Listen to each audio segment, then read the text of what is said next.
Eric Years is with us right now. He is a sportsman driver, drives the 04, as you can see from his helmet back behind him.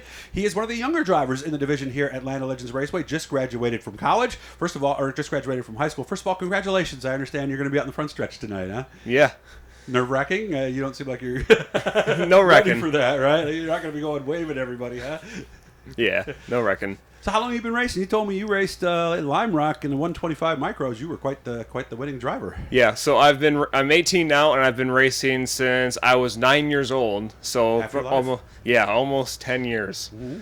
So I started out in go-karts, moved my way up to the 125, and then we're here at Land of Legends Raceway racing the Sportsman Modified. Come from a racing family, do you? Yes, my father's raced, my uncles have raced, my brother races 13T sprint car. Oh, yeah. He races here, and I believe my grandfather has raced as well. Wow, so third generation. Yeah. This time. So some of your earliest memories are going to the track with your family. Yes, I actually went to the racetrack. My first time going to the racetrack was when I was 6 days old. Wow. You don't remember that night, though, do you? I don't know. Okay. So what made you want to race? I mean, was that always the goal from as long as you can remember?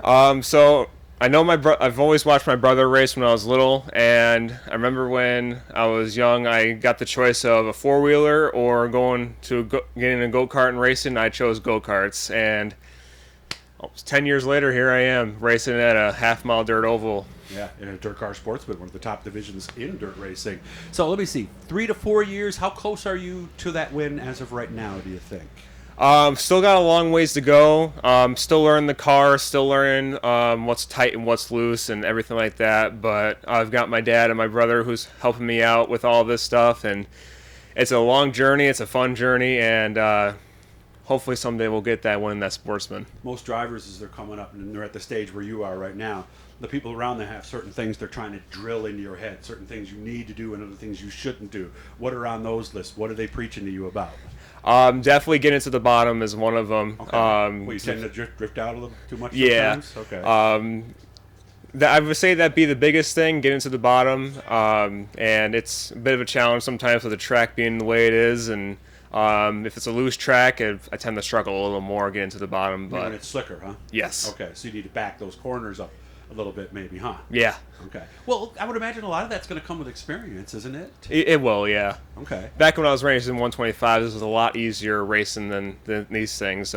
It's a bit more challenge than these things because you have to set the car up in the corners to get them to go through properly. Mm-hmm.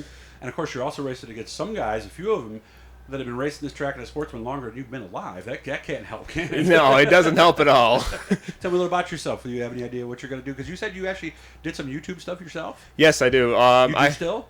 Yes. Occasionally I upload to a YouTube channel.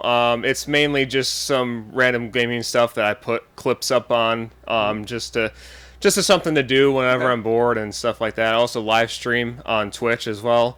And How can they find you? My Twitch name is Celeron the Protogen. Celeron the Protogen. It's okay.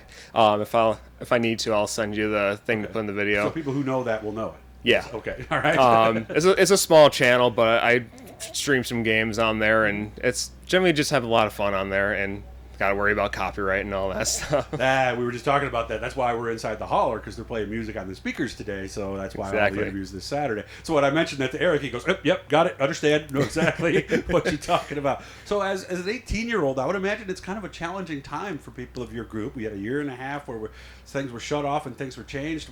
How did that affect you, and what are you thinking going forward? If you don't mind me asking. Well, it was definitely a challenge during the COVID years, especially with school. Yeah. The teachers were actually super awesome. They allowed us to get completion grades. So as long as we completed the work, we got a good grade on it. So I was able to pass with that. And we were able to start racing last year at a later date because of how everything was going. Right. But June, yep. Yeah, but it was definitely a bit of a challenge during the COVID years. And honestly, I'm just glad that this is all being put behind us. We're not having to wear masks anymore, and we're able to basically live life as it used to be. Yeah, knock on wood on that last statement. So, guys, hit the blue E if you're a friend of Eric's. And, of course, we're doing lots of cool stuff. Eric is going to, after he sees this, probably go back and look at some of the stuff we've done, too. So we're getting real close to our goal of 1,000 subscribers. We're within a handful now. So, Eric, you have fun tonight, and I can't wait to see you down on the racetrack sometime, man. Yeah. Good job.